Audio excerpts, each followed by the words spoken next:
we honor Charlie with this incredible Presidential Medal of Freedom on his birthday.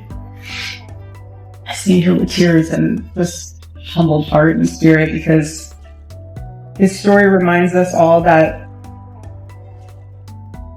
to live free is the greatest gift. Ladies and gentlemen, buckle up, because what I'm about to tell you isn't just shocking, it's absolutely catastrophic. Imagine a story so twisted, so full of secrets, lies, and midnight schemes, that even Hollywood writers would throw up their hands and say, "Nope, too crazy." But this isn't fiction. Well, not entirely. What if I told you that Erika, yes, Erika, the woman everyone thought was grieving quietly behind the scenes, might have been orchestrating a secret operation right under our noses? The kind of operation that could make entire organizations scramble, top influencers sweat, and social media explode overnight. You thought you knew the story? Think again. Because when Charlie Kirk's own mother steps forward with revelations so chilling, so unthinkable, it flips everything upside down. Where was Erika that night? Who was she meeting at 3 a.m.? And why, oh why, was she so cold, so calculated, so untouchable? By the end of this video, you'll never look at Erika or anyone around her the same way again. Trust me, this is the scandal everyone will be talking about, and we're diving in headfirst. Are you ready to see what they don't want you to see? Let's go. Alright folks, brace yourselves, because what I'm about to reveal is going to make you question everything you thought you knew about Erika, the woman who appeared calm, composed, and picture-perfect on the outside, is allegedly hiding secrets so deep and twisted that even the closest people to her are left speechless.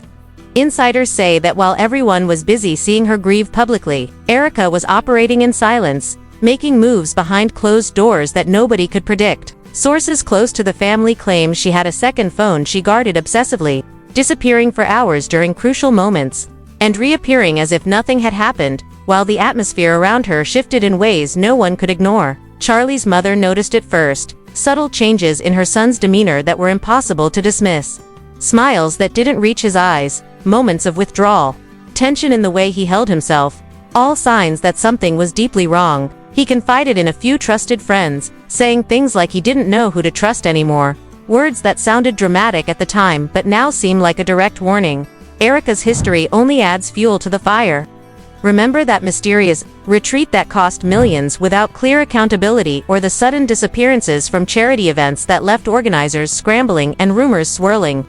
On their own, these might seem like coincidences, but together they form a pattern of secrecy, control, and calculated appearances. People close to her describe her as living in two worlds, perfectly polished for the public, meticulously crafting a facade while manipulating situations privately.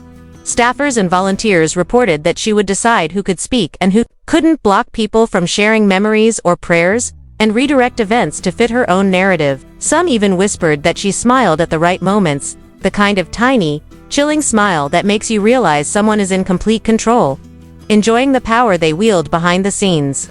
Anonymous sources claim she erased documents, deleted phone records, and moved files that were critical, all under the guise of grief. Observers say she wasn't just hiding things, she was orchestrating them, controlling the flow of information like a chess master moving unseen pieces.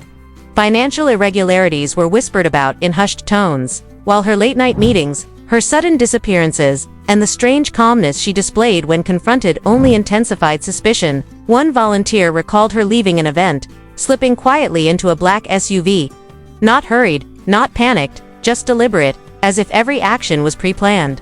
Friends and staff alike began piecing together the pattern, connecting the dots of her behavior, the deleted files, and the cryptic messages, and slowly, dread began replacing doubt. People weren't just questioning her intentions anymore. They were questioning reality itself.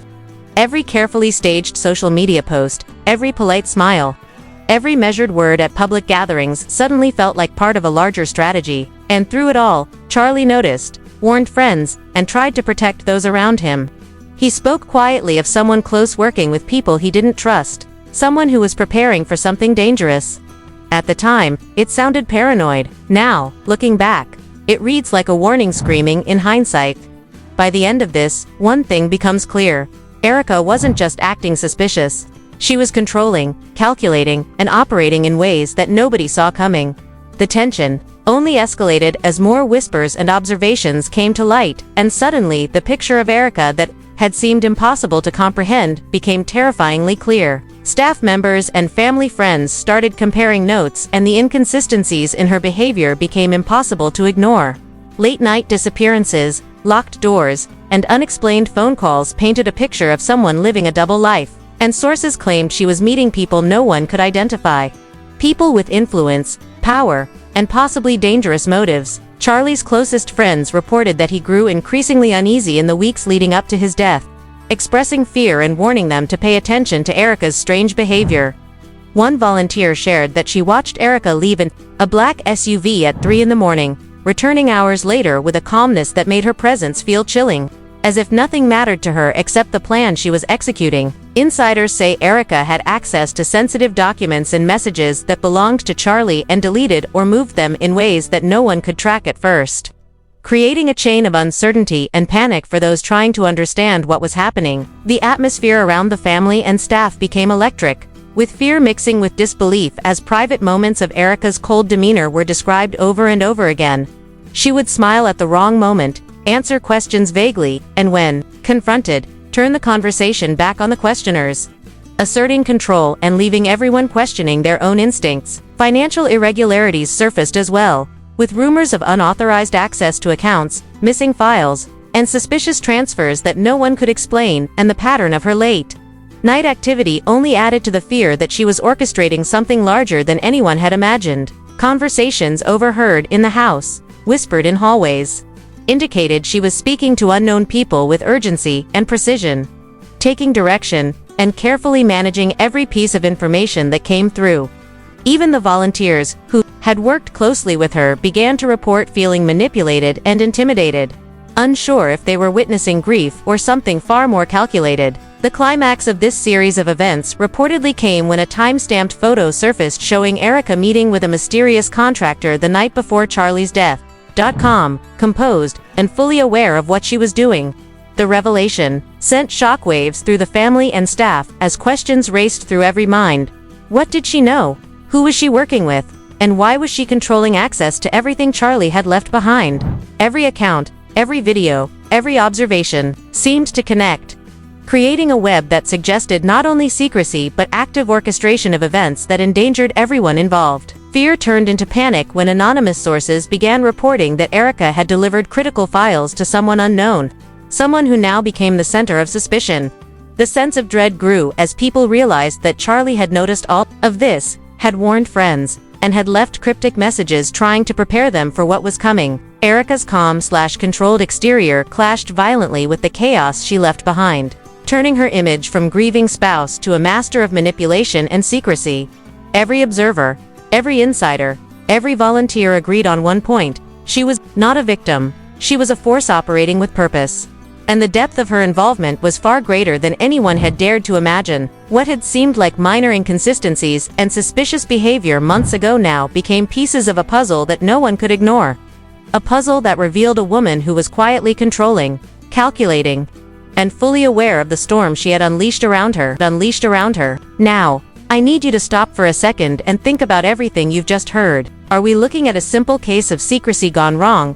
Or is this something far darker, something that reaches deeper than anyone could have imagined? Who is really behind all of this, and how far does Erika's involvement go? Was she controlled, or was she the one pulling strings, manipulating every single person around her? And what about Charlie's warnings, the cryptic messages, the files, the midnight meetings that no one noticed until it was too late? Every piece of this puzzle raises more questions than answers, and the truth, as always, has a way of shocking everyone who thinks they know the story. I want you to think critically, analyze the evidence, and share your thoughts, because this isn't just about gossip, this is about uncovering what was hidden in plain sight. Comment below with who you think is really controlling the narrative, what Erika was trying to achieve, and what Charlie saw that nobody else did. Like this video if the twist blew your mind, subscribe if you want to stay on top of every shocking development, and turn on notifications because the next reveal could change everything we thought we knew about this scandal. Stay alert, stay questioning, and get ready for the next bombshell, because the story is far from over.